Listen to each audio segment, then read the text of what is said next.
Buenas tardes, muchachos. Perdón, se me hizo unos minutitos tarde. Hoy es nuestra tercera sesión de la recuperación de mecánica de suelos. La intención es platicar acerca de granulometría y de plasticidad, todavía como elementos aislados, para que en la cuarta sesión, el día miércoles, bueno, lo podamos integrar al tema de clasificación SUX. Ahora, bueno, la intención del día de hoy es verlo así de forma aislada. Les decía, el día de hoy vamos a platicar de dos temas. El primero que me gustaría ver con ustedes es esto de granulometría. Usualmente así se le llama granulometría. Somos un poquito más refinados, le diríamos análisis granulométrico. Y hay diferentes tipos de análisis. Hay unos que son por vía húmeda, hay otros que son por vía seca, y hay incluso otro que vamos también a platicar ahorita de hidrómetro. Pero pues habría que primero responder para qué hacemos un análisis granulométrico, ¿no? Y bueno, vamos a ver si nos hace caso la computadora. Y miren, lo que ustedes ya están viendo por ahí es una imagen en su pantalla. En la parte izquierda ven la naturaleza, tal vez la naturaleza invadida por esta plaga que se llaman humanos y que acaban con todo, ¿no? Bueno, resulta que estos humanos que acaban con todo, pues en muchas ocasiones quieren construir carreteras como la que ven en la parte derecha y abajo, una sección carretera, porque así esas carreteras nos permiten comunicar poblaciones, comunicar ciudades y bueno, tenemos que en muchas ocasiones destruir el medio ambiente, como lo ven en la izquierda, a costa de tener una civilización. Y bueno, pues de ahí viene el nombre de nuestros primos, los ingenieros civiles, que son los que realizan civilización. Bueno, estos cuates, los geólogos, los ingenieros civiles e incluso también los arquitectos, pues se dan a la tarea de cortar algunos cerros como el que se ve por aquí, para obtener materiales y de esos materiales poder construir nuestros caminos. Evidentemente que la mayoría de ustedes probablemente vivan en una ciudad y eso hace más fácil el tener acceso a grava o arena. Es probable que en la colonia en la que ustedes viven hay una tienda de materiales y ustedes van a la tienda de materiales y compran 6 metros cúbicos de grava o 6 metros cúbicos de arena. Pero pongamos, si estamos en una carretera que es en medio del bosque, en medio de la selva, pues más bien hay que buscar un banco de materiales. Hay que ir a un cerro, cortar parte del cerro y esos mismos materiales llevarlos a la construcción del camino. Bueno, aunque en la ingeniería en arquitectura no hay una materia como tal que se dedique al diseño de caminos, bueno, pues yo creo que sí vale la pena por ahí que ustedes tengan en mente que debajo de una carretera o de una calle hay diferentes capas. Ahora que vean alguna calle abierta, sean observadores y quédensele viendo a ver si debajo de la carpeta o eso que la gente comúnmente le llama chapopote, la carpeta asfáltica, si abajo de ella hay capas de materiales. Probablemente si es una calle local, o sea, la calle de mi colonia, nada más yo vea un tipo de material abajo. Pero si es una vialidad principal, lo más seguro es de que sí me encuentre diferentes capas.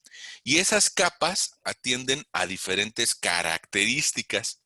Algunas de esas capas son más resistentes, como la base, y algunas de esas capas son menos resistentes, como una subbase o una terracería. Entonces, perdón la comparación, pero como cuando nosotros nos comemos un taco, resulta que lo caro del taco probablemente sea la carne. Y por eso el taquero pues trata de ponernos poca carne. Y al contrario, nos pone muchas papas. Perdón por la comparación, ¿no?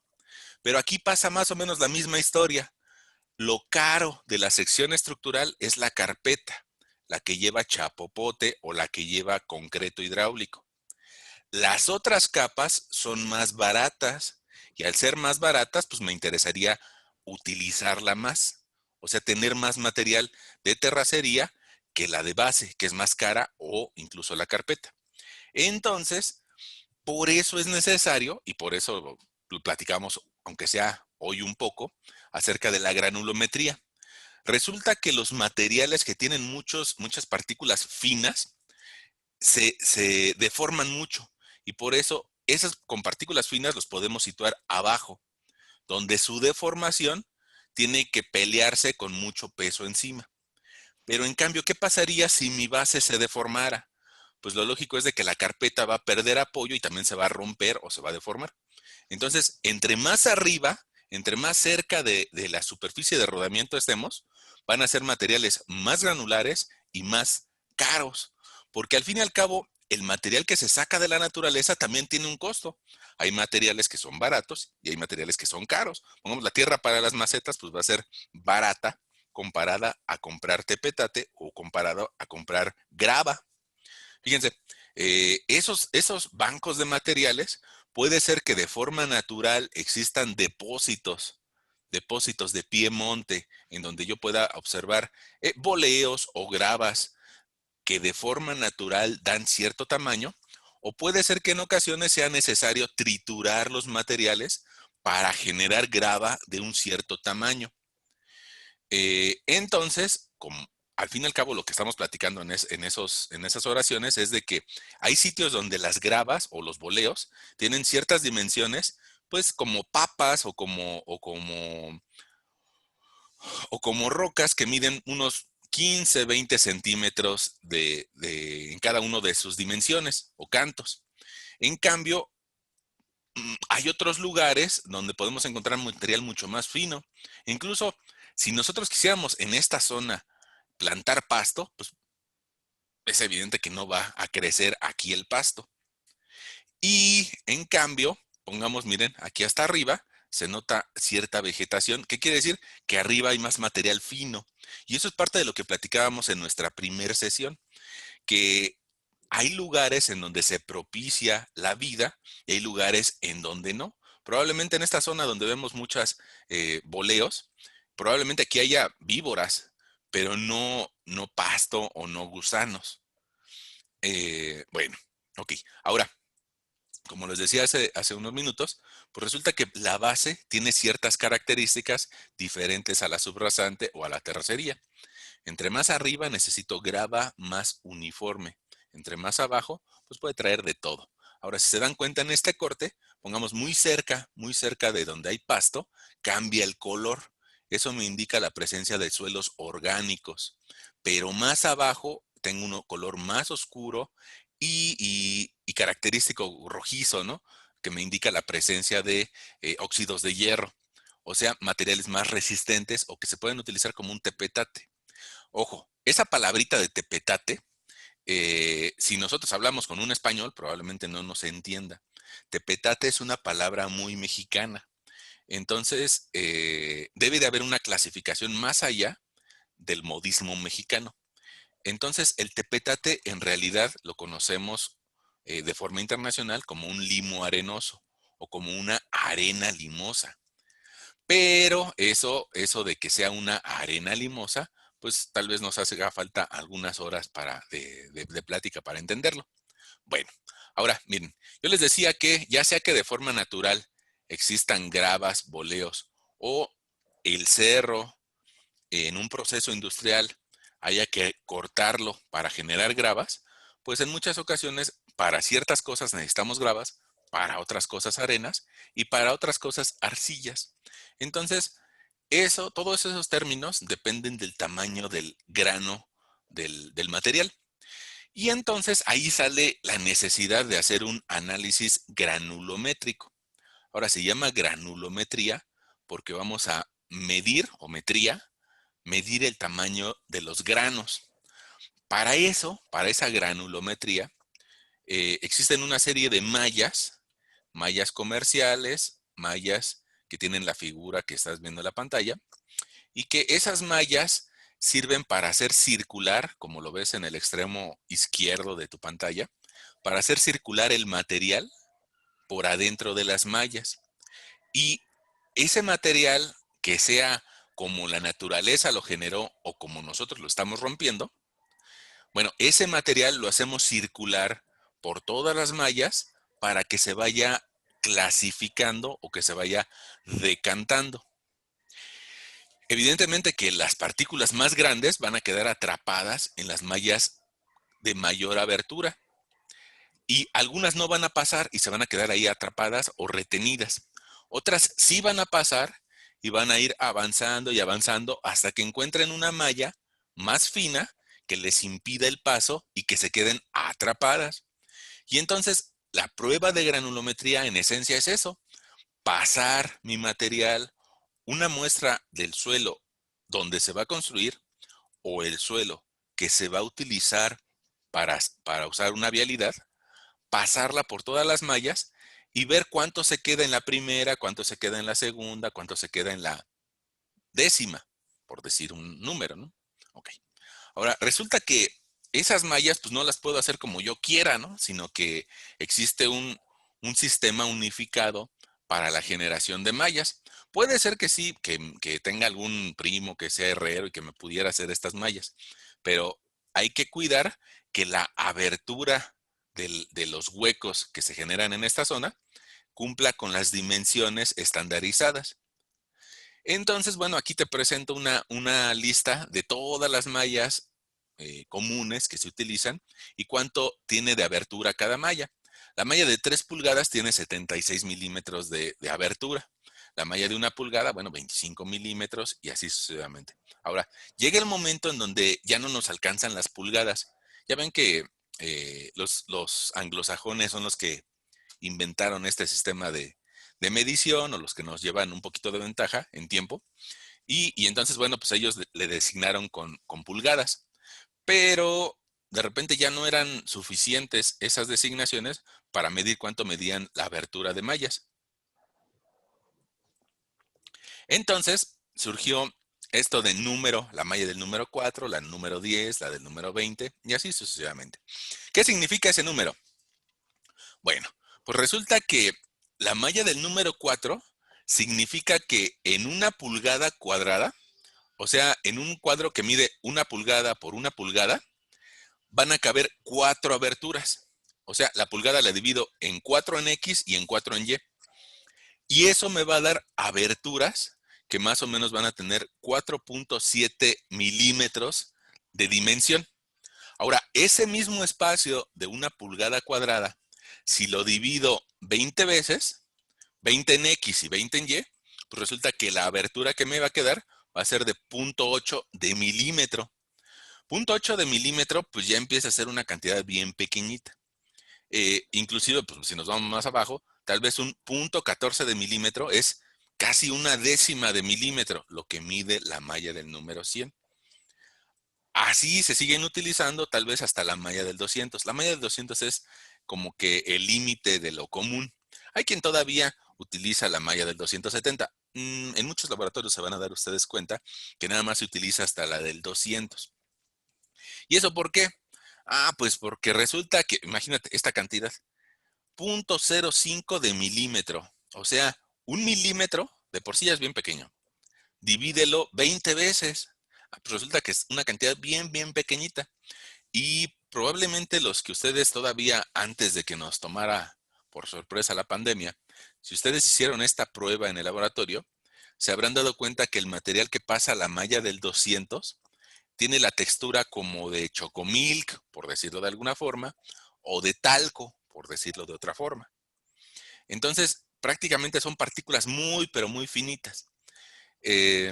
Ahora, ¿qué pasa más allá de la malla del 200? Pues resulta que esas partículas tan finitas se quedan pegadas a la malla y ya no caen como lo hacían las partículas grandes. Las partículas grandes que logran pasar, pues caen y siguen avanzando otra malla y otra malla. Pero resulta que estas mallas del 200, la del 140, son tan finitas que muchas veces la partícula por actividad eléctrica se queda pegada a la malla y entonces me empieza a mentir.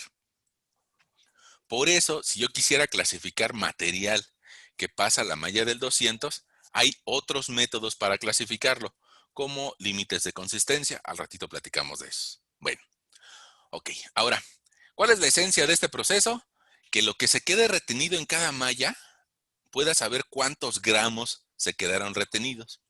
Y esos gramos que se quedaron en esa malla, lo voy a dividir entre el total de mi material. Y de esa forma voy a saber qué porcentaje se quedó en la malla 1, en la malla 2 o en la malla 3. Entonces, eso viene en las siguientes formulitas que dice, bueno, en cada una de las mallas que se utilice, se tiene que registrar cuánto pesa. Y bueno, mira, esta formulita lo que te dice es, si yo quiero saber cuánto se retuvo en esa malla, voy a considerar el peso de la malla con suelo retenido y le voy a quitar el puro peso de la malla. De esa forma, voy a obtener el peso del suelo que se quedó retenido. Ahora, si ese peso retenido en la malla I, o sea, por decirle en la malla 1, en la malla 2, en la malla 3, si ese peso retenido lo divido entre todo lo que pesaba mi muestra, pues entonces ya voy a poder saber qué porcentaje se retuvo en esa malla. Puede ser que en la primera se haya quedado un 5%, en la segunda un 2%, y así. Hay que hacer esa misma operación, dividir el peso retenido entre el total analizado para todas las mallas que yo haya utilizado. Y ahora, fíjate, con esa operación, lo que yo voy a poder hacer es obtener una gráfica como la que te estoy presentando. En la parte superior te pongo una gráfica que tal vez yo algún día hice, y en la parte inferior hay una gráfica del Mooney Voodoo. Es un libro que es muy bueno, el Mooney Voodoo Soil Mechanics. Es muy bueno, nada más el pequeño problema que tiene para nosotros es que está en inglés y que luego nos cuesta un poquito de trabajo entender las cosas en inglés, ¿no? Si en español nos cuesta, pues en inglés más. Bueno, ahora, fíjate, nada más quería mostrarte estas dos gráficas porque parecería que son distintas. Lo único que tienen de distinto es de que el eje de las X, que dice tamaño de grano o partícula, tamaño de la partícula, eh, el Mooney Voodoo lo grafica de derecha a izquierda, 100, 10, 1, y el Juárez Vadillo y libros más o menos viejitos lo grafican de izquierda a derecha, 100, 10, 1, punto 1 y punto 01. Ok. Entonces es lo mismo, nada más que la nueva tendencia es graficarlas al revés. Bueno, ahora, ese tipo de gráficas, probablemente lo hayas visto en tu curso, se llaman gráficas de análisis granulométrico o gráficas de granulometría. Em, el chiste de esas gráficas es que podamos ver si de una muestra de suelo, si esa muestra de suelo contiene todos los tamaños de las partículas o solamente tiene de algunos. Pongamos, fíjate, esta gráfica A, lo que me está diciendo es de que sí hay algunas partículas que se retienen que miden 20 milímetros. Y también hay algunas partículas que se retienen que miden 10 milímetros. Y también hay partículas que se retienen que miden 2 milímetros o 3 milímetros. O sea, esta línea A va bajando, va bajando, va bajando, va bajando, va bajando, va bajando, va bajando, va bajando. Y prácticamente hay partículas de todos los tamaños. Tengo partículas de grava, de arena y de limo. En cambio, la gráfica B, la gráfica B, fíjate, aquí no bajó nada. Aquí tampoco bajó nada. Aquí tampoco bajó nada. ¿Qué quiere decir? No tiene gravas. No tiene gravas. Y si te das cuenta, aquí baja todo, todo, todo, todo, todo, todo. Y luego ya casi no baja nada. Entonces, ¿qué quiere decir? Tampoco tiene arcillas. O sea, tampoco tiene material que mida 2, 3, que mida menos de 4 milímetros. Prácticamente no tiene material que mida menos de 4 milímetros. Y entonces, lo que sí alcanzo a ver de este material es que aquí tiene una caída muy fuerte. Muy fuerte. Entonces, esa caída tan fuerte lo que me dice es que la mayoría del material mide entre 2 milímetros y 1 milímetro. O sea, es una arena media, por decirlo de alguna forma. O una arena, sí, un poco fina. Pero algo importante que me dice la gráfica, si aprendo a leerla, es que me está diciendo que nada más hay partículas de un solo tamaño, no de todos. Ahora, eso se le llama mal graduado. Se le llama mal graduado porque nada más hay de un solo tamaño de partícula. Ahora, yo creo que este es un buen momento para salirnos de esta presentación y hacer un dibujito. Fíjate, te paso mi dibujito. Eh, fíjate, ahí lo que yo le estaba diciendo es de que hay algunos suelos que tienen partículas grandes y que en medio de las partículas grandes tienen medianas y que en medio de las partículas medianas probablemente haya finas. Y a ese tipo de distribución que en medio de las partículas grandes tienen partículas finas, finas, finas, finas, finas, medianas, finas, finas, medianas, grandes, finas, medianas, grandes, finas, medianas. Ese tipo de distribución se le llama bien graduado. Hay de todos los tamaños de granos. Pero en cambio, el segundo ejemplo que yo te mostraba, todas las partículas miden lo mismo. Todas las partículas medían entre 1 y 2 milímetros. Entonces, si le hago un zoom, pues resulta que las partículas me van a mostrar esto. Ahora, a eso de que nada más hay tamaño de partículas de un solo tamaño, a eso se le llama mal graduado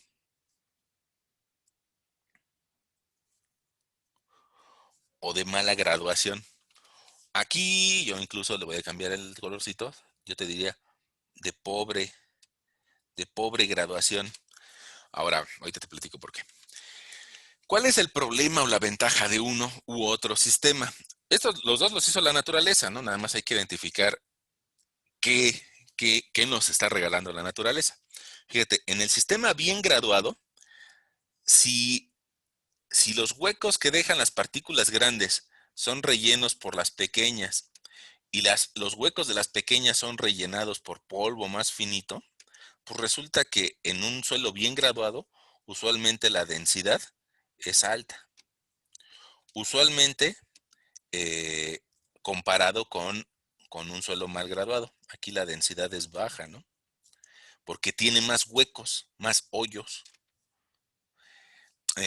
Por el contrario, pongamos, si nosotros le aplicáramos aquí una cierta fuerza y buscáramos quién resiste más, si este o este, lo más seguro es de que es el del que tienes al costado derecho va a generar líneas de falla y van a patinarse. Y como se va a patinar, probablemente no genere la misma resistencia que el que tienes del lado izquierdo, donde una línea de falla tendría que zigzaguear entre todas las partículas pequeñas. Entonces, usualmente, con respecto a resistencia, un suelo bien graduado tiene más resistencia que un suelo mal graduado. Y entonces ahí dices, ah, pues ya sé, es un suelo malo. No, no es cierto. No significa que sea un suelo malo. Significa que es un suelo que nada más tiene pocos tamaños de grano. Ahora, ¿qué pasaría, pongamos, con agua?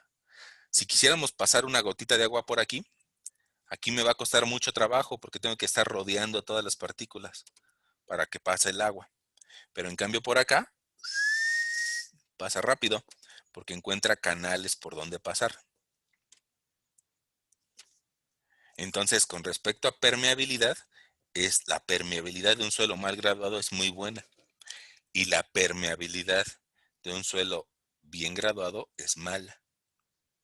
Entonces no se trata de que un suelo sea bueno o malo por eso, sino nada más hay que identificar que uno tiene más huecos y el otro tiene menos huecos, el que está bien graduado. Ok, ahora eso que podemos ver si hacemos un dibujito, bueno, eso es lo mismo que me dice esta gráfica, nada más que me lo dice con otro lenguaje. Fíjate, esta gráfica B que yo te decía que era mal graduada, el Muni Voodoo también le dice así, una gráfica que cae súbitamente, se le llama poorly graded o pobremente graduada. Ahí me apareció un mensaje que decía que mi conexión es inestable, pero ya se fue. Entonces yo creo que ya mejoró. Fíjate, en cambio, una línea que cruza todos los materiales es lo que también el Muni Voodoo le llama una línea bien graduada. Tiene de todos los tamaños. Va bajando poco a poco, poco a poco, poco a poco. Tiene de todos los tamaños. Y hay otra que marca por aquí que le llama gap. La gap significa una granulometría discontinua. O sea que pongamos aquí, yo te podría decir, hay suelo que mide 0.1 de milímetro, 0.2, 0.08. Hay diferentes tamaños, pero en cambio aquí no baja nada.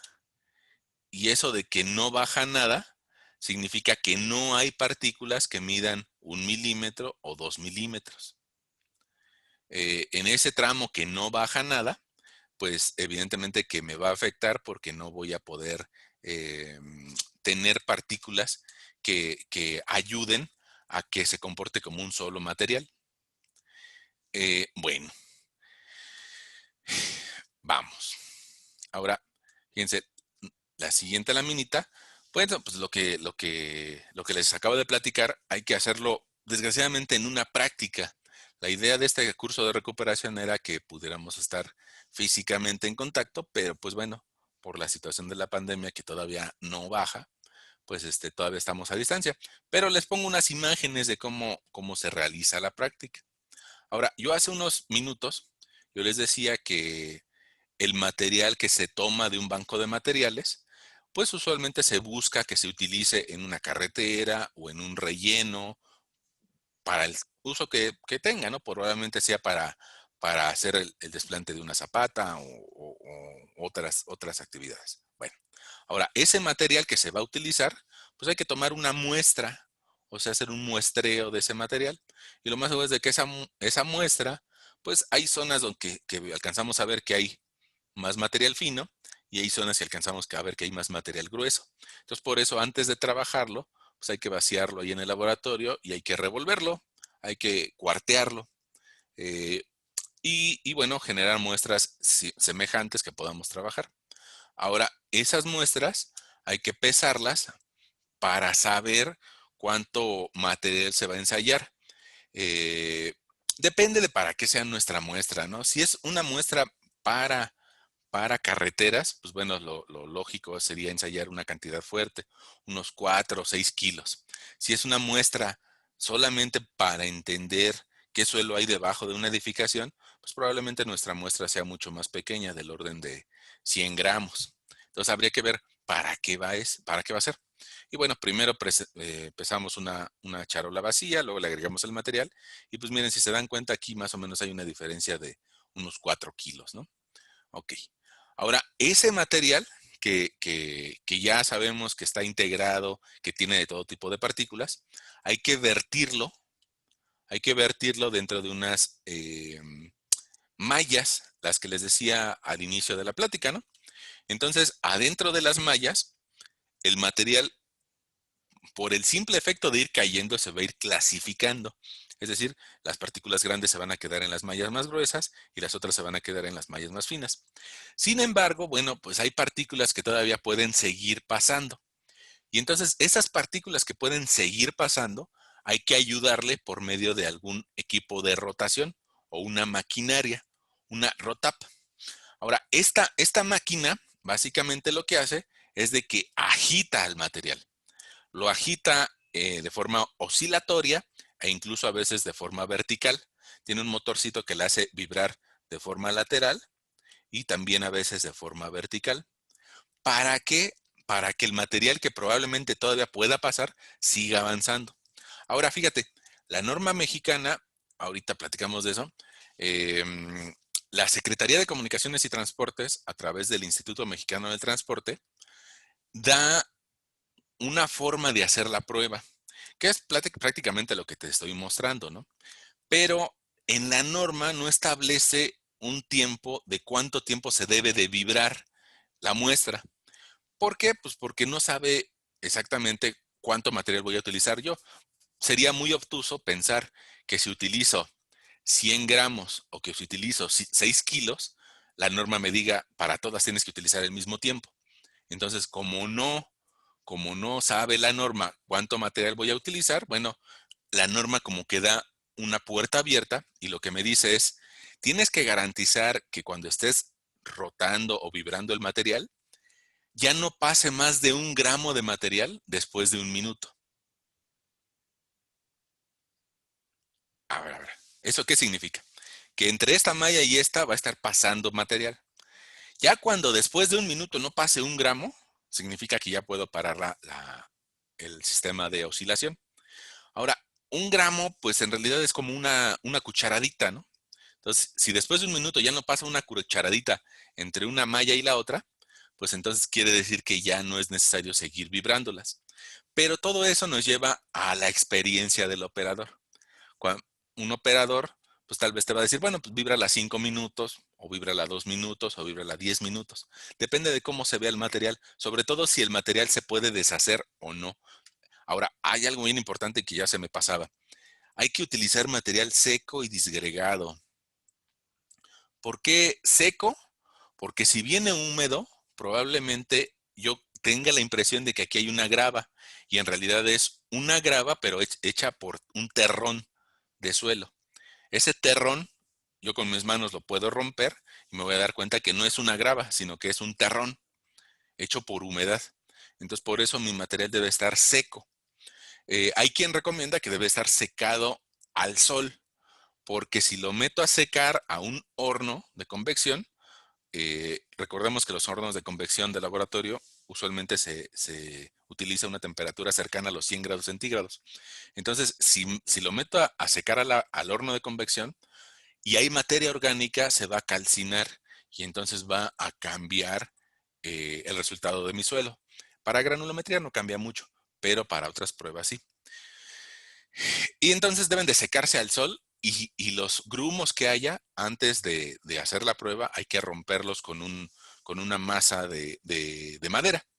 Bueno, entonces yo les decía que hay que vertir el material, hay que tener en medida de lo posible cuidar que no se salgan las partículas volando, las muy finitas, y hay que vibrarlo unos 5 minutos, yo creo que puede ser una buena regla general.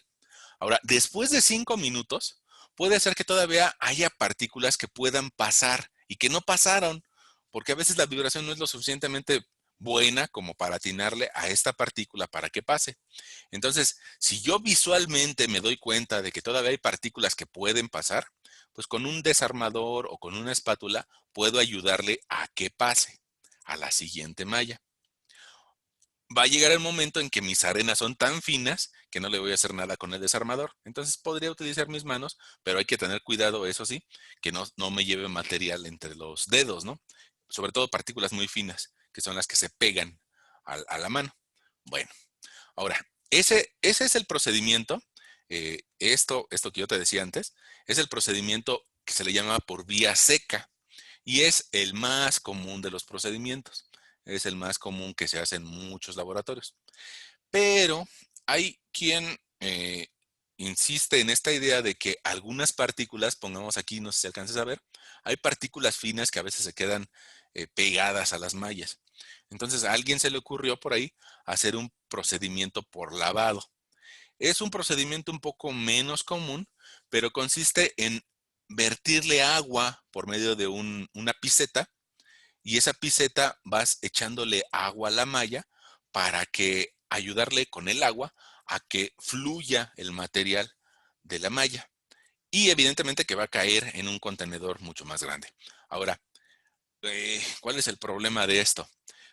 La forma de medirlo es diferente, ¿no?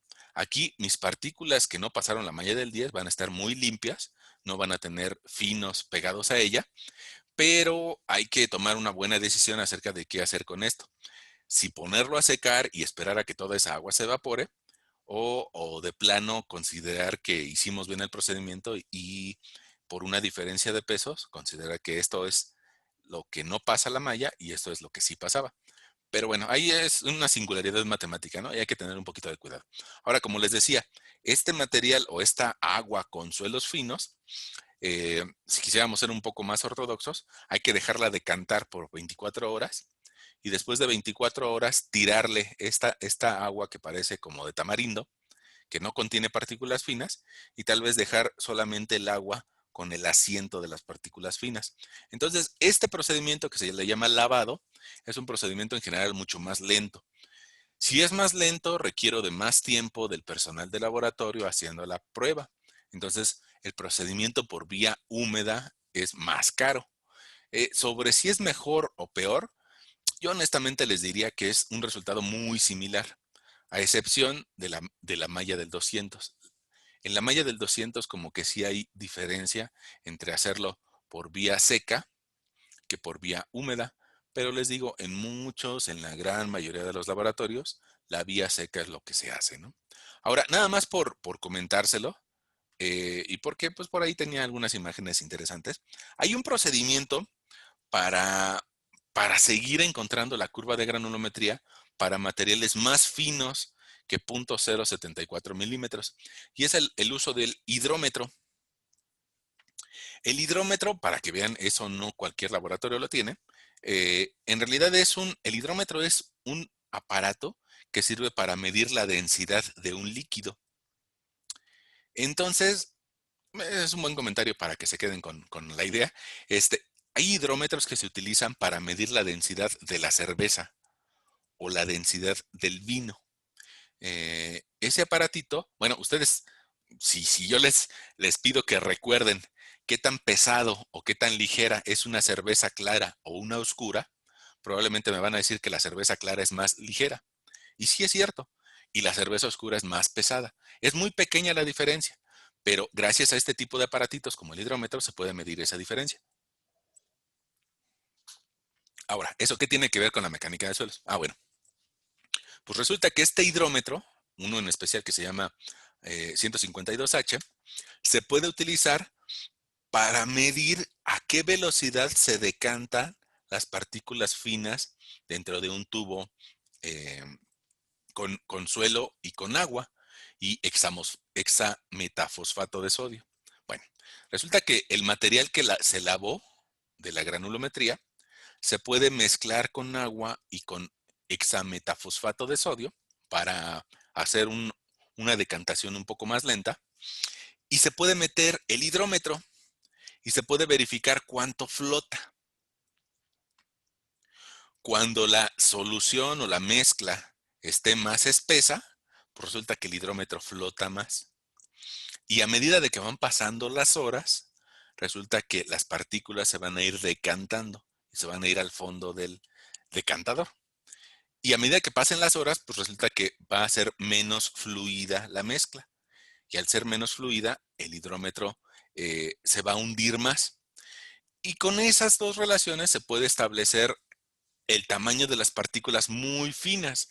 Partículas que miden, otra vez, menos de 0.074 milímetros. Entonces, el uso del hidrómetro también no es algo común, pero bueno, hay que mencionarlo, ¿no? Sobre todo para el tamaño de las arcillas que van a estar en medio de una presa de materiales graduados. Las arcillas, como les decía hace rato, no tienen una buena permeabilidad y entonces pueden ayudar a controlar el flujo de agua dentro de una presa de materiales graduados. Ok. Yo creo que antes de pasar al ejemplo numérico, les platico algo acerca de eso. Fíjense.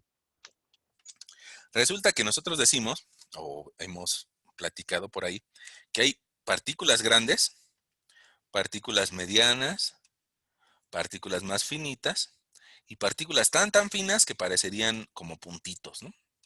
Entonces las partículas más grandes, pues nosotros le podemos decir gravas, o incluso si miden más de 3 pulgadas, le podemos decir boleos, ¿no? Boleos o fragmentos rocosos. Hay, aunque no viene dentro de la carrera de arquitectura, pero sus primos los civiles o sus primos los geólogos sí estudian una materia que se llama mecánica de rocas. Nosotros bueno, los arquitectos tienden más a desplantarse sobre suelo, pues se ve mecánica de suelos. Bueno, ok. Ahora, las partículas más grandes se llaman gravas. Ahora, si llegamos a un límite y ese límite es 4.75 milímetros, 4.75 milímetros, ya vamos a encontrar arenas. Y va a haber otro límite, y ese otro límite es algo así como 0.075 milímetros, o la malla del número 4. Acá estaría la malla del número 4. Creo que la estoy regando en algo. Aquí, déjenme borrar esto. La malla del número 4 es la que me divide las gravas de las arenas. La malla del número 200 es la que me divide a las arenas del material fino. Y el material fino, pues encontramos dos, que son los limos y las arcillas. Son tan finitas que ya ni se alcanzan a ver. Ok. Ahora, imagínate, hay quienes en algún momento de la historia llegaron a plantear que una forma de dividir a los limos de las arcillas era también por tamaño de grano. Pero fíjate la dimensión que le ponen para las arcillas. Tienen que ser menores a 0,002 milímetros. O sea, 2 milésimas de milímetro. Es una cantidad bien, pero bien pequeñita, ¿no? Ok. Ahora, resulta que según el tamaño de la partícula, también va a tener una cierta velocidad de flujo de agua. Pongamos en una grava o en una arena, podríamos hablar de que el agua circula a una velocidad de 1 por 10 a la -2 centímetros por segundo.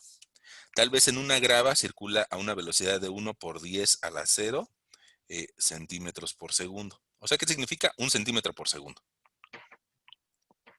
En cambio, en una arena viaja a 1 centésima de centímetro por segundo.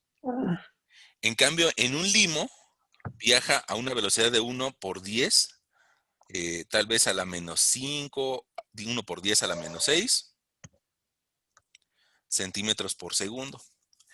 En una arcilla, tal vez viajen a una velocidad de 1 por 10 a la -10 centímetros por segundo. 1 por 10 a la -12. O sea, prácticamente de este lado están las impermeables. Y en cambio, del lado de las gravas están los materiales que son muy, muy permeables. Bueno, ok. Ahora, ¿eso de qué me ayuda? Van a decir, bueno, ¿y eso qué? ¿Y eso a mí qué, no? Bueno, si resulta que ustedes saben que para tener grandes ciudades, pues necesitamos de agua. Y esa agua, en algunas ocasiones, es guardada en represas. Bueno, las primeras represas que se hicieron para guardar agua, pues no llevaron a tener mucha altura porque simplemente se hacían de material como a la gente le dio a entender. Resulta que construían una represa y en esa represa pues le ponían material para contener agua.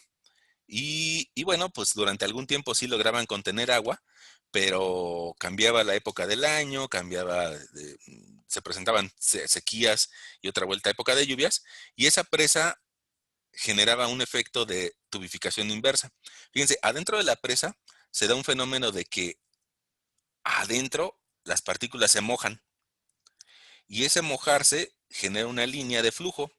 Afuera de la presa empieza a existir un espejo de agua. Entonces, poquita agua afuera y adentro mucha agua. Bueno, pues resulta que aquí hay un flujo de agua y ese flujo hay quienes se dedican a calcularlo.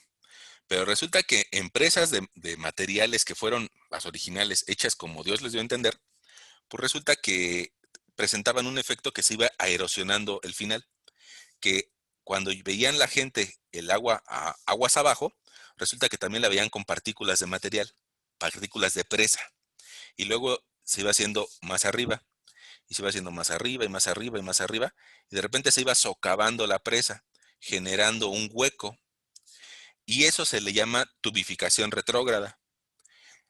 Ese hueco empezaba a ser tan grande, que llegaba el momento en que toda la presa se iba al diablo.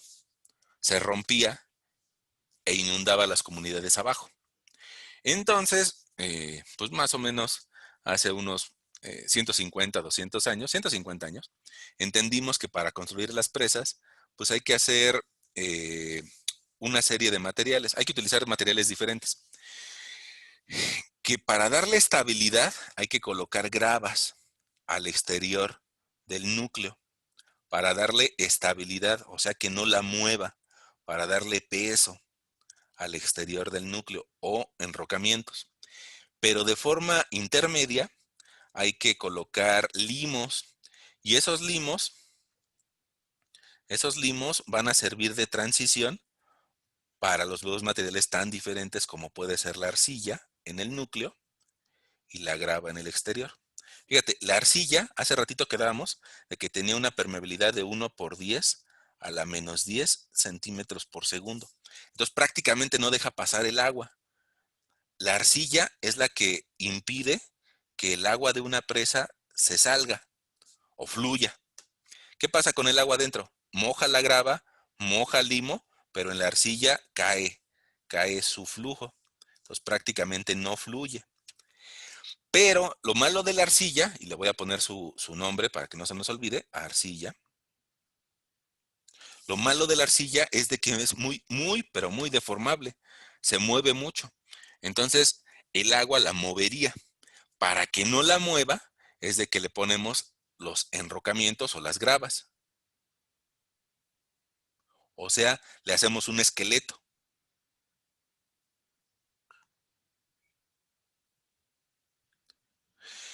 Ah, pero resulta que la arcilla se iría como el caso viejo, ¿no? Porque la arcilla empezaría a fluir con el agua.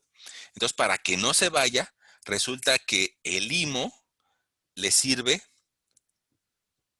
le sirve como un filtro a la arcilla para contenerla y que pase el agua, pero que no pase la arcilla.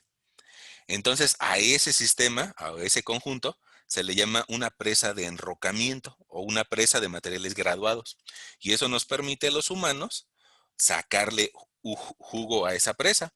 Puede ser, después llegaron los ingenieros eléctricos y dijeron, ah, mira, pues si el agua va a pasar, pues entonces vamos a hacerle un canal para que adentro de la presa pase y vamos a aprovechar toda esa energía potencial. Aquí esta partícula de agua dice, yo me quiero salir, yo me quiero salir, yo me quiero salir. Entonces se le abre un canalito para que por aquí se salga. Está bien, pásale por aquí. Pero antes de que te salgas, te voy a poner un sistema de paletas. Y esas paletas conectadas a un motor o a un generador eléctrico van a hacer girar esas paletas. Entonces, fíjate, cuando pase el agua, van a girar estas paletas, girar y girar y girar y girar. Y cada vez que pase el agua y estén girando las paletas, me van a producir electricidad y esa electricidad me ayuda a darle luz a la gente. Entonces las presas tienen esa doble función. Guardan agua y aparte, por el flujo del agua, me ayudan a darle luz a las personas. Y eso lo hacemos, bueno, pues gracias a presas de enrocamiento. Ahora, ya, eso creo que ronda o cierra el por qué es necesario entender de qué tamaño es un suelo, ¿no? Los suelos finos se colocan al centro, los suelos granulares en los extremos. Ahora también hay otras presas que son de concreto armado, pero esa es otra historia. Bueno, ahora, de lo que estábamos platicando ahorita, de la prueba de granulometría, donde hacemos pasar pasamos pasar material por las mallas y, eh, y lo circulamos hasta que pase por todas ellas y se separa. Bueno, pues hay que hacer un análisis, hay que hacer un ejemplito numérico, ¿no? Entonces, para este ejemplito numérico, pues vamos a tomar, déjenme abrir el Excel, y vamos a hacer un ejemplito que por ahí les preparé para la sesión de hoy. Como ven, hasta ahorita, en lo que abre el Excel, ¿tienen broncas?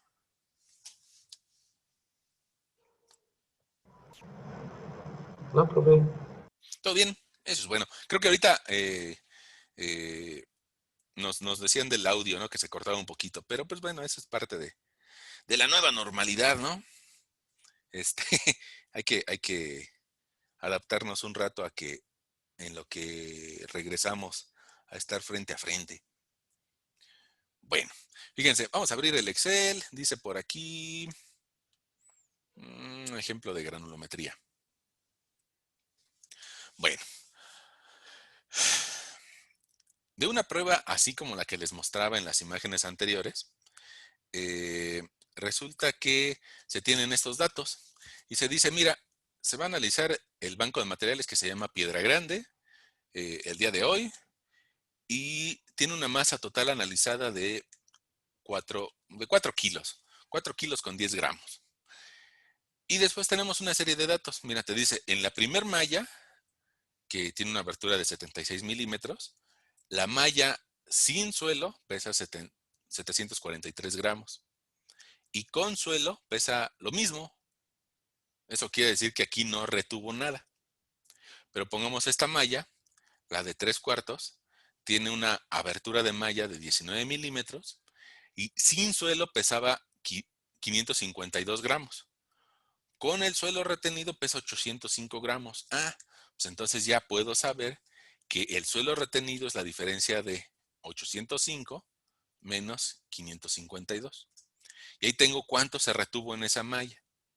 Y resulta que le puedo aplicar la misma operación a la celda de abajo o a la celda de abajo. Ah, bueno, se la puedo aplicar a todas, ¿no? Y entonces, ¿cuánto se retuvo en la malla del número 4? 200 gramos.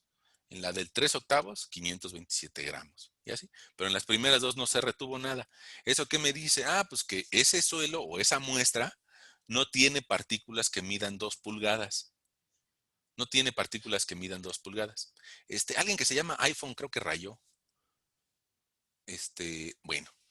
Eh, Ay, sí, yo no sé cómo. Bueno, alguien que se llama iPhone ahí rayó, ¿no? Bueno, ahora, ¿cómo voy a sacar el porcentaje retenido?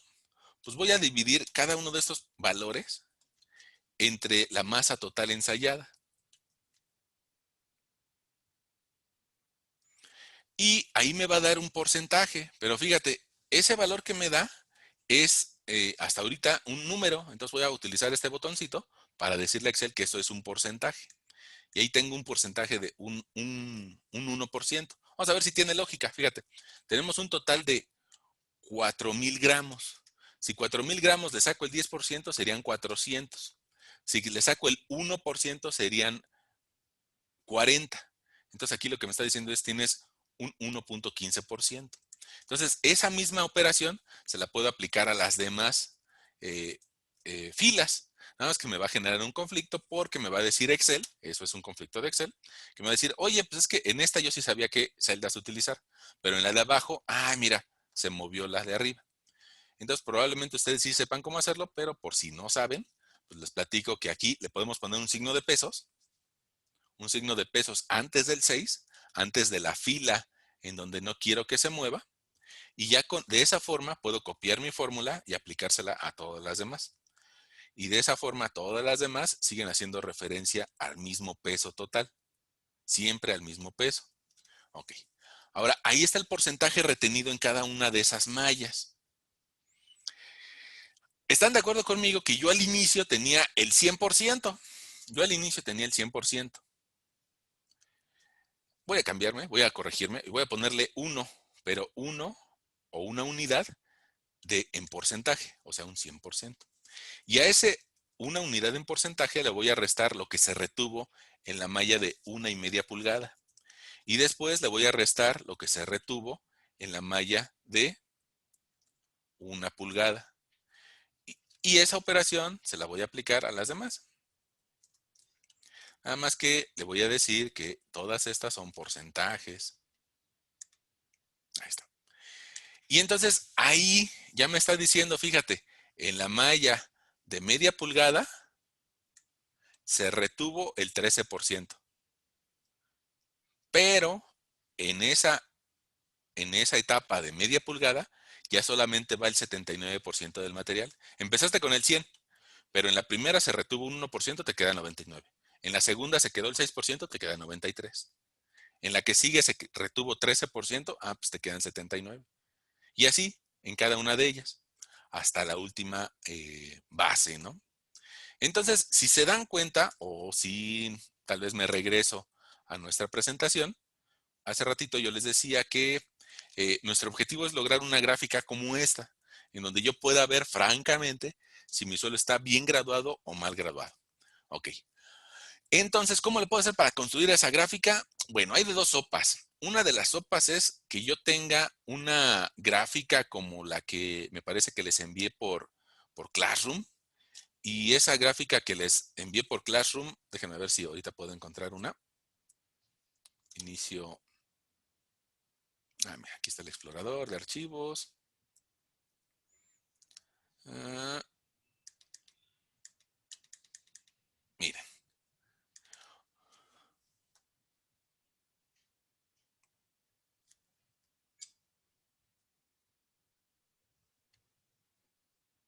Ahí está abriendo, creo. ¿Sí está abriendo? ¿Sí la abrió? ¿No la abrió? Sí, ya la abrió. Ok, una imagen como esta. Una imagen como esa es la que... No sé qué dice. Ok, una imagen como esta es la que les mandé por Classroom. Y bueno, les decía que si la podían imprimir, como ustedes quieran, ¿no? Ahora, por el tiempo que llevamos, yo creo que no. Bueno, esa es para que la hagamos a mano, a mano. Eh, y bueno, nuestra tablita que acabamos de usar, habría que graficarla en esa hoja que por ahí les pedí que imprimieran.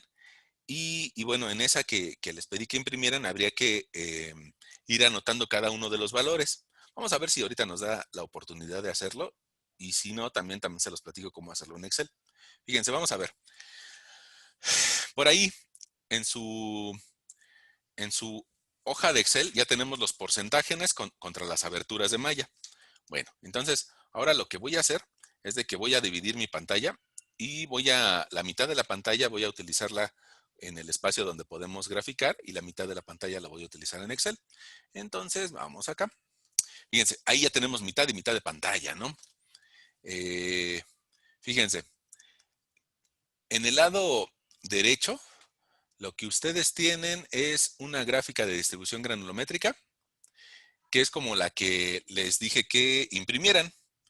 Entonces, ¿qué voy a hacer? Bueno, pues que voy a ver mi tablita de Excel y en mi tablita de Excel voy a buscar diámetro de abertura de la malla y aquí dice 76 milímetros. Entonces, en la hoja que ustedes imprimieron, voy y busco 76 milímetros. Fíjate, aquí tenemos un 10, aquí tenemos un 30, aquí tenemos un 60. Ah, pues entonces la de 76 milímetros debe de estar más, fíjate, esta es la de 60, esta es la de 60, es la de 60. Aquí está la de 70, 76 milímetros. Ok. Ahora en la de 76 milímetros, ¿qué porcentaje, qué porcentaje pasa? Que es mi eje de las Y's. Pues dice ahí que mi tablita de Excel que el 100%. Entonces, como pasa el 100%, pues le voy a poner aquí que el 100%. Luego, la siguiente malla que me aparece es la de 37 milímetros. Entonces, fíjate, aquí tenemos 10, 30, 37 milímetros. 37 milímetros está aquí. 37 milímetros. Fíjate, nada más para que lo tengan de referencias, les voy a anotar ahí unos números con un poquito más delgada. Fíjate, aquí está la de 10, aquí está la de 20, esta es la de 30, esta es 40. Entonces ahí 37 milímetros contra el 100%. Y también voy a tener otra crucecita. Luego voy y busco la que sigue, que es 25 milímetros. Bueno, pues 25 milímetros va contra 99%. 25 milímetros contra 99%.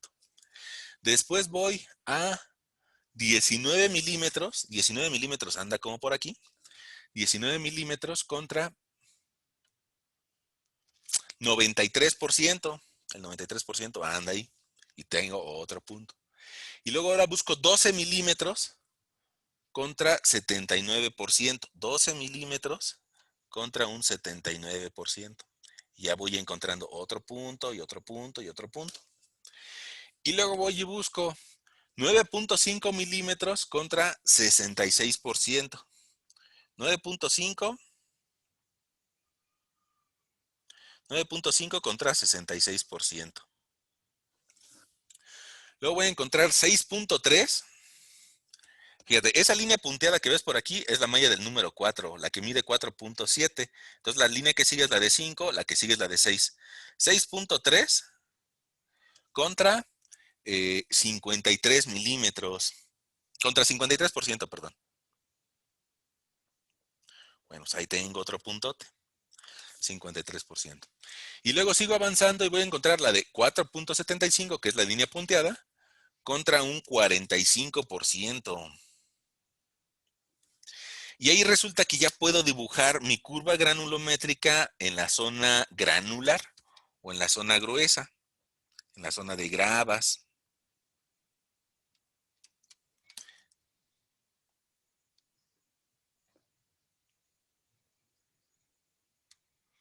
Ahí está mi curva granulométrica. Déjame darle un poquito mayor espesor para que se vea mejor. Ahí está. Pero eso nada más es para la zona de gravas, o sea, para la primera etapa de la prueba. Ahora, para la segunda etapa de la prueba, pues resulta que también se analizan otros datos. Nada más que, fíjense, en algunas ocasiones, déjame que lo veas, en algunas ocasiones, el utilizar 4 kilos de material en una malla muy delgadita, pongamos como la que ves a la derecha, eh, te generaría problemas en que la malla se satura. Tiene demasiado material. Entonces, para que no se sature por tener mucho material, algo que se puede hacer es no ensayar todo el material que pasa a la malla del número 4, sino nada más tomar una muestra representativa, una submuestra del material que pasa a la malla del número 4. Entonces, por eso, fíjense, en este ejemplito que les preparé, y también así van a encontrar varios, fíjense, para evitar saturar las mallas finas, del material que pasa a la malla del número 4 solo se ensayaron 250 gramos. ¿Qué quiere decir? Que en lugar de ensayar estos 1000 que habían pasado, esos 1807 gramos que habían pasado, nada más se van a ensayar 250. Y con eso evito que las mallas finitas se empasten, se llenen de material y que impidan que pase los que sí podrían pasar. Bueno, entonces, fíjense, para eso, pues en la segunda tabla voy a hacer exactamente lo mismo. Voy a quitar el peso de la malla con suelo retenido menos el peso de la malla sin suelo. Y con eso voy a saber cuánto se retuvo en cada una de estas mallas. Nada más que fíjate, tal vez no lo alcanzamos a notar, pero hace rato cuando nosotros dividíamos cada uno de los pesos retenidos, fíjate, este peso retenido entre la masa total, podría yo considerar que aquí al final lo estaba multiplicando por un 100% o por un 1, por un 1 o por un 100%. Y me va a dar lo mismo. Sí, sí, ya sé. Por 1, bueno, aquí, por 1. Me va a dar exactamente lo mismo. ¿Por qué por 1? Porque nosotros decíamos, este porcentaje es el 100% o la unidad completa. Ahora, ¿qué va a pasar para nuestra segunda etapa? Pues que 250 gramos van a significar 45%. Entonces, estas nuevas cantidades, yo, además de dividirla en 250 gramos, necesito multiplicarlas por el porcentaje que van a significar. Y ese porcentaje, pues va a ser este, el último que se analizó. Fíjate, entonces voy a ponerle aquí un símbolo de pesos para que no se mueva. Y los 250 gramos, pues se van a quedar también anclados, ¿no? Van a ser una constante. Entonces resulta que este valor, en términos de porcentaje, lo voy a arrastrar. Ahí estamos, ahí estamos. Ok. Ah, ya sé por qué. Fíjense, hay que multiplicarlo por un 45.07%. Ah, ¿qué hiciste? Bueno, bueno.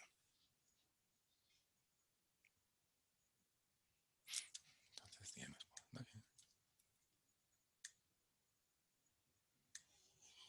A ver, a ver, a ver, a ver. Aquí ya no me gustó. Vamos a ver.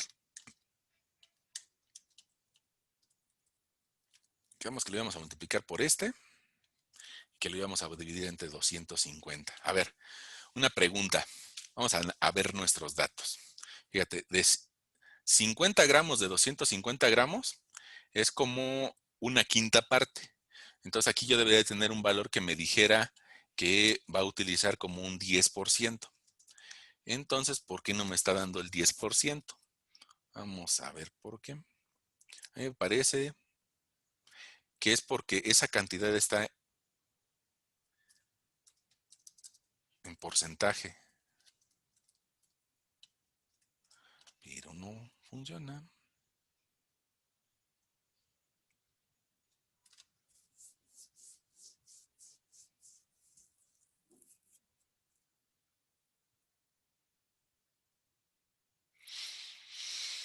A ver, aquí ya me hizo dudar algo.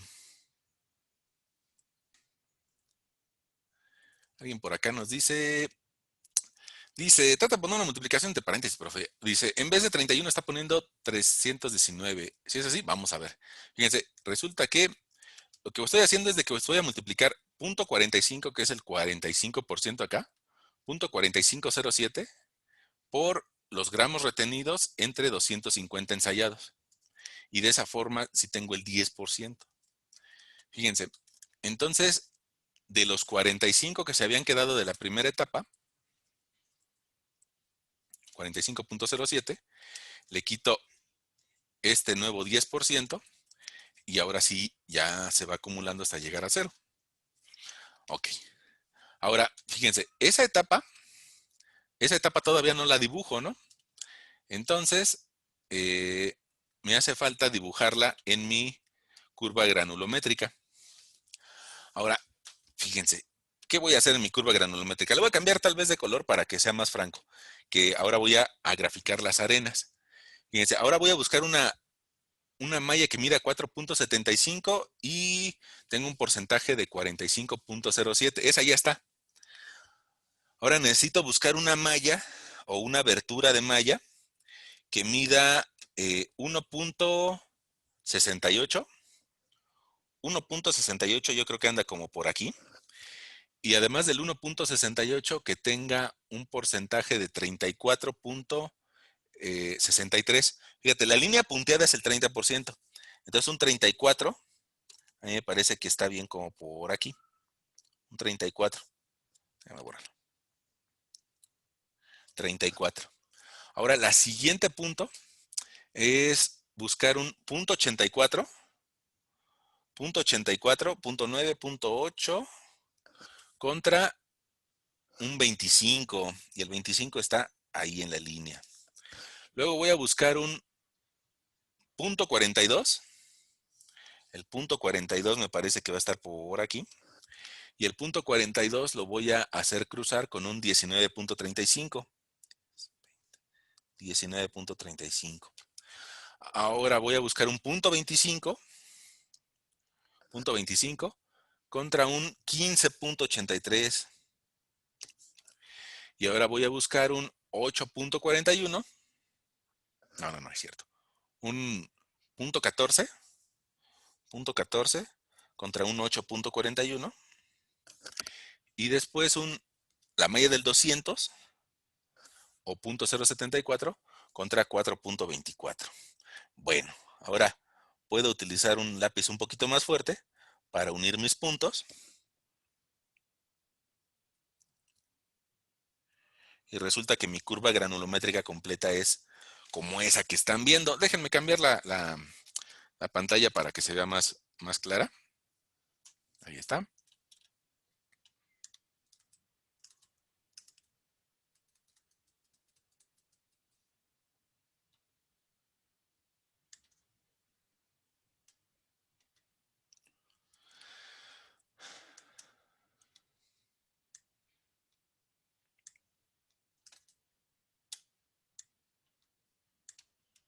Ahí estamos. Ok. Ahí está, digamos que dicho de alguna forma como si lo hubiéramos hecho a mano. Tal vez un poco rápida y lo que sea, pero más o menos como si lo hubiéramos hecho a mano. Aunque hay algo que no me gustó, que es que aquí no pasa. Déjenme borrarla, ¿no?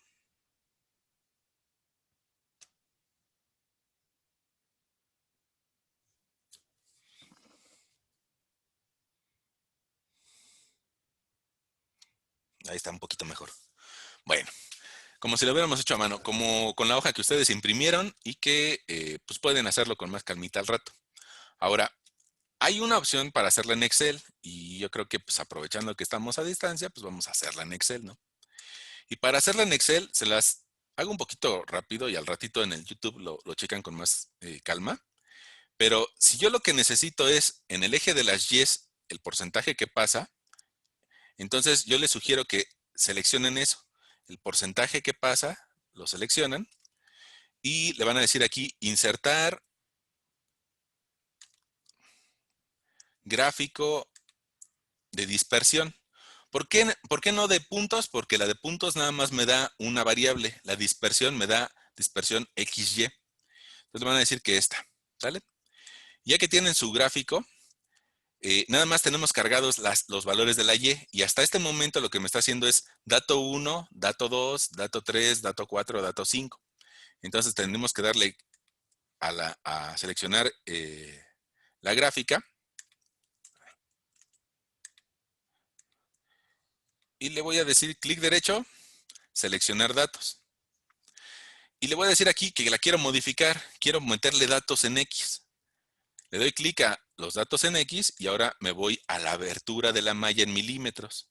Selecciono ese mismo rango de valores y ahora sí ya tengo mi gráfica. Nada más que a esta zona le puedo decir que es la zona de las gravas.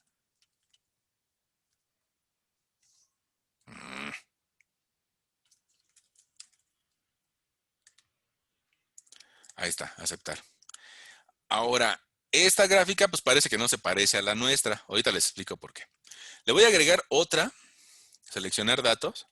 Le voy a decir que voy a agregar otra serie que van a ser las arenas. Y aquí en los valores de las X voy a tomar mi segunda tabla. Las aberturas de la malla en milímetros. Y los valores de Y voy a tomar los porcentajes que pasan. Voy a tomar lo que fui obteniendo que pasaba. Aceptar. Aceptar. Ahora, probablemente ustedes me digan que esa gráfica no se parece en nada a la que nosotros hicimos a mano. Bueno, pero lo que pasa es de que este eje está al revés y está en escala aritmética. Usualmente Excel grafica en escala aritmética. Entonces yo le voy a dar clic derecho y le voy a decir dar formato al eje.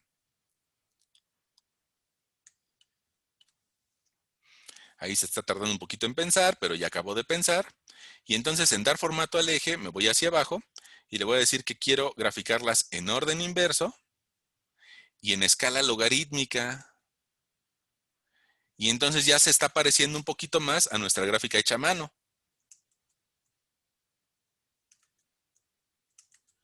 Órale. Y le voy a decir a este mismo que los valores del eje de las Y's los pase al máximo. Ahí estamos. Ok. Ahora, por la definición de la pantalla, probablemente ustedes no estén alcanzando a ver muy bien esas líneas. Entonces voy a seleccionar esta línea y le voy a decir que la quiero de un color un poco más negro, un poco más intenso. Y le voy a decir en el eje de abajo que quiero también agregar líneas de división secundarias. Y las líneas de división secundarias, no sé si las alcanzan a ver o no, mejor voy a subirle un poquito el gris. Y me parece que ahí ya las están viendo. Y ahí están viendo un rayado muy similar al que teníamos acá. Ahora me hace falta, pues tal vez las líneas principales en el otro sentido, también remarcarlas un poco más, todo en formato del eje. Y bueno, ya se alcanza a ver ahí mi curva de distribución granulométrica. No quiero que llegue hasta el 120% porque pues no hay 120% en realidad. Entonces lo que voy a hacer es que la voy a seleccionar y le voy a decir dar formato al eje. Le voy a decir que nada más llegue hasta el 100 o hasta el 1 y que empiece en el 0. Ahí está. Y ahora sí ya se parece mucho más a nuestra gráfica. ¿Sale? Ahora, resulta eh, que además de saber si es grava o si es arena, también hay otros valores que nos sirven para identificar si mi suelo está bien graduado o no. Y esos otros valores van a depender del diámetro al cual se corta esta gráfica en el 60%, en el 30% y en el 10%. Entonces, fíjense, para eso me voy a permitir compartirles la presentación. Y en esa presentación nos da una serie de recomendaciones. Vamos a ver. Fíjense. Bueno, dice, si tú quieres saber si tu suelo es fino, pues hay que sacar el porcentaje de finos, el porcentaje de gravas y el porcentaje de arenas. El material que pasa a la malla del 200 podemos considerar que es material fino. El material que no pasa la malla del número 4 es grava. Y el material que queda a la mitad de los dos es arena. ¿Eso qué significa? Vamos a ver acá nuestra gráfica. Fíjense, el material que pasa a la malla del 200, en este caso, es 4%. Y se lo voy a anotar aquí. Fíjense, porcentaje de finos es igual a 4.6%. Ahora, aquí entre las dos gráficas está la malla del número 4, la que mide 4.75 milímetros.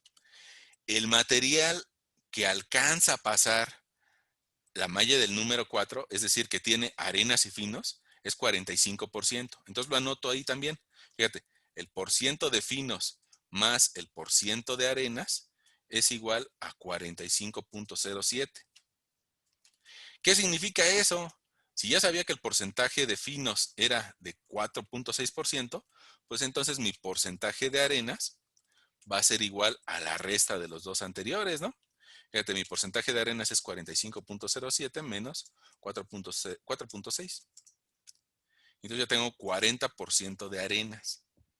¿Y cuánto es de gravas? Ah, pues mi porcentaje de gravas, híjole, creo que me le metí una función de Excel. Bueno, ahí está. Mi porcentaje de gravas va a ser igual al 100% que yo tenía menos este valor que me encuentro al dividir los dos, menos 45.07. Voy a tener 54%. Ahora, estos dos, miren, lo voy a recorrer, control V. Ahora, nada más voy a volver a tomar este para que se vea más bonito y voy a escribirle aquí. Porciento de finos es igual. Quedamos que 4.6%. Ahora, si ustedes ven estos porcentajes, ¿qué tipo de suelo es? ¿Es grava, es arena o es fino? No, pues mi conclusión es de que es una grava, ¿no? Ahora, dentro de la grava hay diferentes tipos de gravas.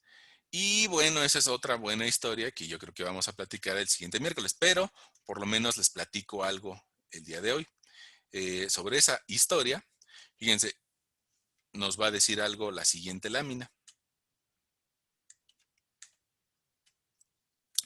Y es que, fíjate, es necesario encontrar el D60, el D30 y el D10. Ahora, ¿eso qué significa? Mira, de la gráfica que ya hicimos, que busquemos el 60% y que tracemos una horizontal. Y que donde cruce, vamos a determinar el D60. Aquí lo tenemos anotado como un 8.10. Vamos a hacer lo mismo para el 30%. Donde tenga el 30% voy a trazar una horizontal y donde cruce voy a obtener el D30, 1.49.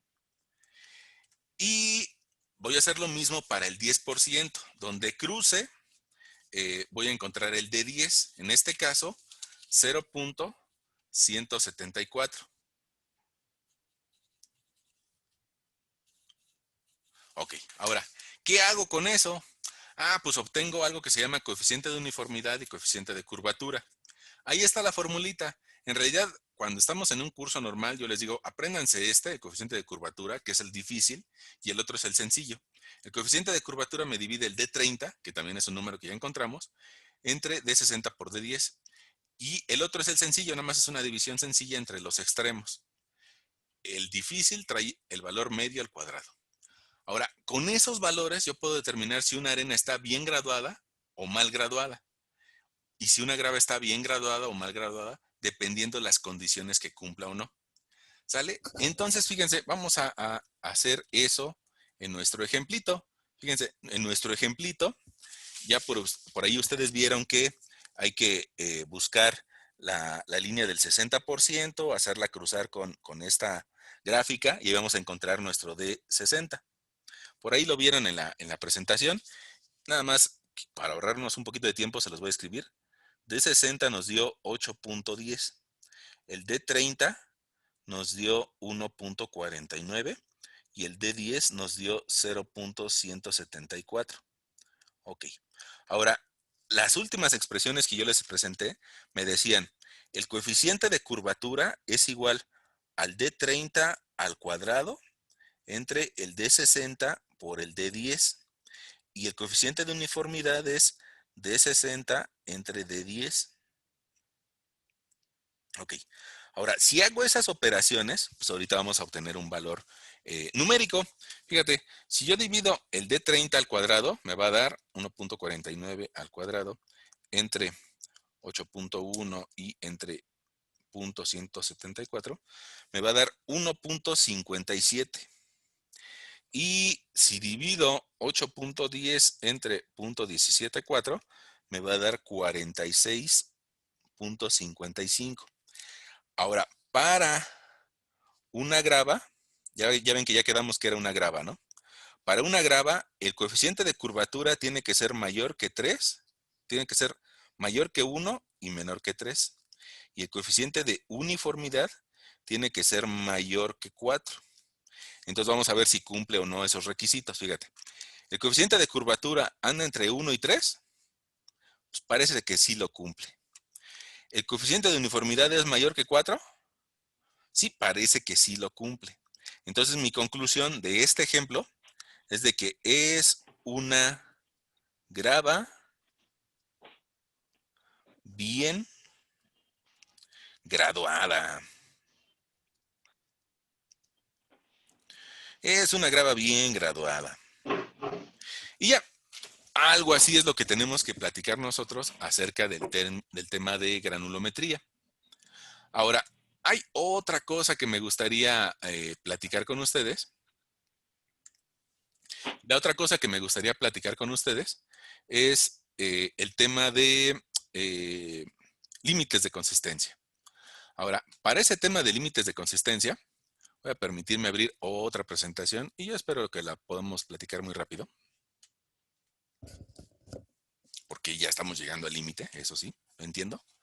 Fíjense, sobre límites de consistencia, les voy a pedir que también chequen por ahí el canal de YouTube y en algún momento esta presentación ya la subí como un video. Entonces, denle una checada también al otro video. Se los posteo en Classroom para que sea más fácil, pero probablemente el otro esté más bien hechecito, ¿no? Ahora, ¿qué significan los límites de consistencia? Bueno, pues resulta que el material fino, el que pasa la malla del 200, el que mide menos de 0.074 de milímetro, alguien decía por ahí en las clases, el material que parece talco o que parece chocomilk, ese material, a ese material es al que se le practica límites de consistencia. Se les llaman también límites Atterberg porque Atterberg fue el que lo descubrió o estandarizó. Fíjense, un suelo fino, muy delgadito, puede ser que lo encontremos en diferentes estados. Si está sólido, normalmente se desquebraja y se vuelve blanquizco. Si está semisólido, empieza a tomar una coloración un poco café. Después, si le sigo agregando agua, se empieza a comportar como una plastilina o como un plástico. Inclusive ustedes cuando eran niños jugaban a hacer pastelitos de suelo o de tierra. Si le sigo agregando agua a ese material fino, o sea, no arena, no grava, sino material fino, se empieza a comportar como una masilla o incluso como llega a fluir, como un líquido. Entonces, resulta que Atterberg se le ocurrió identificar el límite líquido. Y este cuate Atterberg se dio cuenta que en esta zona plástica es donde crecían bien sus tulipanes. Él se dedicaba a sembrar tulipanes y ya ven que son un poquito caros. Entonces, pues encontró la forma de cómo sembrar tulipanes de mejor forma. Después, ese procedimiento se lo robaron los cuates que se dedicaban a mecánica de suelos y dijeron, ah, mira, de esta forma podemos establecer entre qué rango y qué rango eh, un suelo tiene un comportamiento plástico. Ahora, eso es bien interesante porque no es lo mismo la teoría de materiales sólidos, como los que ven a la derecha de su pantalla, que cuando un suelo se plastifica como una plastilina, porque se comporta muy diferente. Y otra cosa es que fluya como un líquido al extremo izquierdo de su pantalla. Ok, entonces resulta que en general esos dos límites, límite líquido y límite plástico, son los más usados. Y como tercer material, como tercer límite está el límite de contracción, es un poco menos usado. Ahora, resulta que esos límites también me ayudan a identificar, como les decía hace unos 40, 50 minutos, al material fino. Y resulta que esa carta de plasticidad que están viendo en el pizarrón, bueno, en la pantalla, se le ocurrió a Arthur Casagrande. Por medio de esa carta, yo puedo identificar los 4 tipos de suelo fino más comunes. Arcilla y limos, pero de alta y de baja compresibilidad. Fíjate, voy a permitirme tomar el apuntador Y fíjate, aquí hay una línea que me divide a los de alta de los de baja. Alta y baja compresibilidad y plasticidad. Y aquí hay una línea A que me divide a los limos hacia abajo y a las arcillas hacia arriba. Eso lo platico un poquito en las siguientes diapositivas. Fíjate, arriba de la línea A se llaman arcillas. Abajo de la línea A se llaman limos.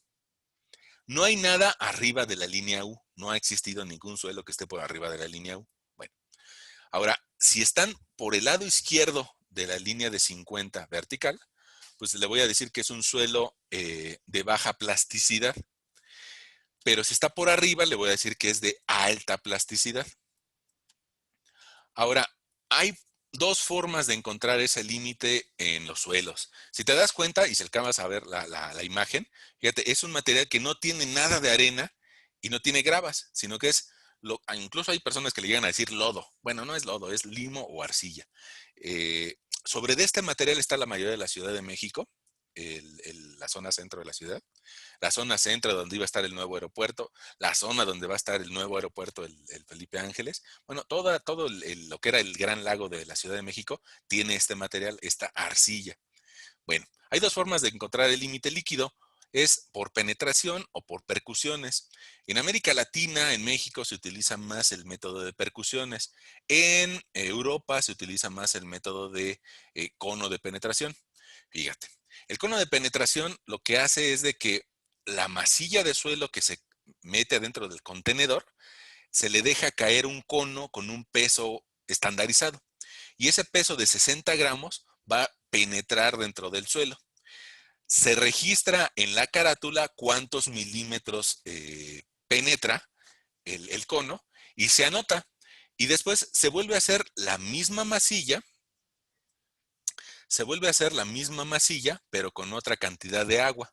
Y a esta nueva cantidad de agua se le repite la prueba y se repite varias veces. Y de forma genérica se dice que el límite líquido se encuentra, sobre todo para el cono sueco, que es el más común, que el límite líquido se encuentra cuando el cono puede penetrar al suelo en 10 milímetros o 1 centímetro. Hay otros conos de otros países, ¿no? Comunes en otros países. Bueno, ahora, ese cono inglés debe de pesar 80 gramos, dependiendo del país, pues bueno, está estandarizado sobre cuánto debe de pesar o cuánto debe de penetrar para ser considerado como correcto. Ahora, eh, ya sea por penetración o por percusiones, ese material que se recaba del terreno natural, hay que agregarle agua hasta generar esta masilla. Y, y bueno, se coloca dentro de un molde, se enrasa y después se deja caer el cono adentro del molde. Para eso, bueno, tiene una carátula que me dice cuántos milímetros penetró. Cada una división es 1 milímetro. Ese equipo, pongamos, es del laboratorio de posgrado de la Facultad de Ingeniería de la UNAM. En la ESIA no tenemos ese equipo, pero bueno, pues por lo menos en foto lo estás verificando. En la ESIA y en México lo que sí tenemos es la copa de Casagrande. Este aparatito es el más común en nuestro país, se llama copa de Casagrande. Debe tener una altura de caída de 1 centímetro. Debe estar hecho de latón. La pura copa debe de pesar 200 gramos. Y en la parte superior vas a ver algunos tornillos de ajuste. También en esta imagen alcanzas a ver una manivela con la que se le generan eh, giros. Y adentro hay una biela. La biela lo que va a hacer es de que va a levantar la copa y la va a dejar caer. La levanta y la deja caer, la levanta y la deja caer. Yo lo único que tengo que hacer es darle vuelta. Y bueno, te decía, la copa de latón debe de pesar 200 gramos. Aquí tiene un excedente de 6 gramos. Bueno, pues está dentro de lo tolerable. Y debe tener una altura de caída estandarizada. Si no fuera la altura de caída la que debe, bueno, pues para eso tenemos tornillos que me permiten ajustar la altura de caída. Una vez que yo tenga mi masa remoldeada, lo que voy a hacer es de que voy a colocarla dentro de la copa de Casagrande y voy a buscar que adentro de la copa tenga un espesor de 8 milímetros. Esos 8 milímetros, después los voy a ranurar con un ranurador. Ese ranurador, no sé si lo alcanzaste a ver, te lo enseño otra vez, es el que está aquí en el costado de la copa. Tiene esa hendidura para que se guarde ahí mismo, pero bueno, lo quitamos y con ese ranurador se genera una raya intermedia o una ranura intermedia. Esa ranura está estandarizada, mide 2 milímetros en la base y abre a un ángulo de 60 grados. Eh, Después le voy a dar de golpes para cerrar esa ranura y voy a contar el número de golpes necesarios para que esa ranura de 2 milímetros se cierre y haga contacto entre sí las paredes. Ahora, según Atterberg y Casagrande, cada golpe le inducía una fuerza del orden de 1 gramo por centímetro cuadrado. Entonces, más o menos cuando llego a 25 gramos por centímetro cuadrado, es decir, 25 golpes, estoy encontrando el límite líquido. Cuando mi, cuando mi suelo se cierra, entonces lo que voy a hacer es de que voy a anotar el número de golpes y voy a tomar del centro un poco de material y lo voy a meter a secar en el horno para determinar su contenido de humedad. El contenido de humedad de lo que platicábamos hace una clase, ¿no? Bueno, ahora, evidentemente que no es lo mismo si yo hago este procedimiento con prisa o si lo hago lento. Entonces, debe de estar estandarizado a 2 golpes por segundo. Para ayudarnos a llevar ese ritmo de 2 golpes por segundo, pues nos podemos auxiliar de un metrónomo. Las personas que les gusta la música sabrán lo que es. Y ya ven que, pongamos a alguien que le gusta el piano, la guitarra, sabe lo que es un metrónomo. Y también ahora hay metrónomos digitales que podemos descargar por una aplicación de celular, ¿no? Ok. Ahora, al igual que hace rato para la granulometría, te mencionaba las normas de la Secretaría de Comunicaciones y Transportes y del Instituto Mexicano del Transporte. Entonces, esas normas están en internet, nada más hay que buscarlas, y ahí podemos encontrar las dimensiones de la copa, las adecuadas, para hacer bien la prueba y para estar acorde a los procedimientos de la Secretaría de Comunicaciones y Transportes. Eh, y bueno, eso es para el límite líquido. Hay otra prueba que es la del límite plástico. Esa es encontrar con cuánta agua, con qué contenido de agua, el suelo deja de comportarse como un plástico y se empieza a comportar como un sólido. Y pues bueno, para eso hay que rolar un cilindro de suelo, más o menos 2 centímetros cúbicos de material. Hay que rolarlos y rolarlos para que vayan perdiendo humedad. A medida que lo voy rolando en el sitio, mi mano y el vidrio o una hoja de papel le van a quitar humedad a ese suelo. Y la tarea difícil de encontrar es encontrar que sea un cilindro que mida 3 milímetros de diámetro. Y hay que repetirlo una y otra vez hasta que se desmorone. Fíjense, en esta publicación que es del doctor Mayoral para el libro de la CFE, de Comisión Federal, eh, él dice, debemos de llegar a un cilindro que tenga 3 milímetros de diámetro y que se le generen fisuras o grietas. En ese momento nosotros podemos decir que el suelo deja su comportamiento plástico y se empieza a comportar como un semisólido. Ahí está el límite plástico. Pero como es un tema de apreciación, pues puede ser que para alguno de nosotros ya llegó y para otro no. Entonces, por eso nos pide el procedimiento, repetir el procedimiento por lo menos unas 3 veces, por lo menos 3 o 4 veces. Encontrar su contenido de humedad al diámetro que nos especifican y descartar uno de los resultados. O sea, pongamos, si nosotros hacemos el procedimiento y nos da un contenido de agua, por decir un número, de 23, en otro de 24 y en otro me da de 80, pues significa que el de 80 está mal y hay que eliminarlo y nada más sacar un promedio entre 23 y 24. Ok. Hay otro límite que es un poco menos utilizado, que es el límite de contracción, y que, bueno, nos puede ayudar a determinar suelos expansivos o arcillas expansivas. Puede ser que se haga de forma lineal o puede ser que se haga de forma volumétrica. Si se hace volumétrico hay que hacerlo con mercurio y pues ya ven que el mercurio no está muy bien aceptado por la comunidad científica a fechas recientes. Ahora, sobre este tema pues sí podríamos quedarnos a platicar un buen rato, ¿no? Pero bueno, este es un ejemplo numérico de una prueba de límite líquido en donde, bueno, se realizó la misma prueba de los golpeos con la copa de Casagrande en 4 ocasiones. Y cada una de esas 4 ocasiones nos da diferentes contenidos de humedad. Y eso es lógico, ¿no? Eso es lógico. Ahora, el comportamiento que tiende a ser logarítmico, no aritmético. Por eso hay que graficarlo en escala logarítmica. Si lo graficas en escala logarítmica, pues más o menos vas a encontrar una tendencia lineal. Ahora, eso es un artificio matemático que encontraron nuestros investigadores de mecánica de suelos, pues, ahora sí por decirlo de alguna forma, del siglo pasado, ¿no? Entonces, ese artificio matemático nos permite transformar una curva en una recta en escala logarítmica. Bueno, ahora, ¿qué voy a hacer después de eso? Pues voy a trazar una línea que trate de ser un promedio de los puntos. Muy probablemente no va a ser una línea exacta, pero voy a tratar de trazar esa línea. Y esa línea, cuando cruce al número 25 o a la línea vertical con, con unas abscisas de 25 unidades, en ese momento voy a decir que ahí está mi límite líquido. Entonces, fíjate, ahí en el cruce de estas dos líneas, ahí está el límite líquido. Ahora, el límite plástico, como yo te decía hace algunos minutos, pues lo vamos a hacer por repeticiones, vamos a hacer ese procedimiento varias veces y cuando encuentre un valor que no lleva lógica, pongamos un 118, un 114 y un 89, el tercero no lo tomo en cuenta y nada más me quedo con los dos anteriores y con eso obtengo el límite plástico. Ahora, ya que sé el límite plástico y el límite líquido, pues lo que hago es de que voy a obtener el índice plástico como la resta de esos dos valores.